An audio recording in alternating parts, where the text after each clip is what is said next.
知道過嚟啊嘛，所以我驚你哋冇菜食就買咯，買咗一紮葱菜10蚊一斤，佢話10蚊，咁就唔好理佢啦。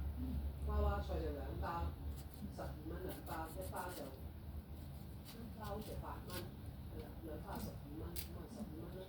咁跟住我諗住你中意食菜，你唔知你中唔中意菜心，但係而家菜心應該好好食嘅，所以買1斤菜心。咁啊應該你聽日如果食通菜啦，聽日星期6啊嘛，食通菜，咁你佢唔喺度，你可以自己整娃娃菜食啦，係咪？又或者整菜心，你自己中意啦。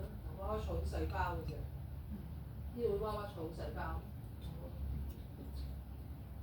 有啲呢個街市啲嘢係貴嘅，如果佢咪食啲啦，大包啲娃娃菜咧，人哋出邊賣6蚊，佢呢度得6蚊，咪丁士唔食啦。啲咁細包如果冇乜人買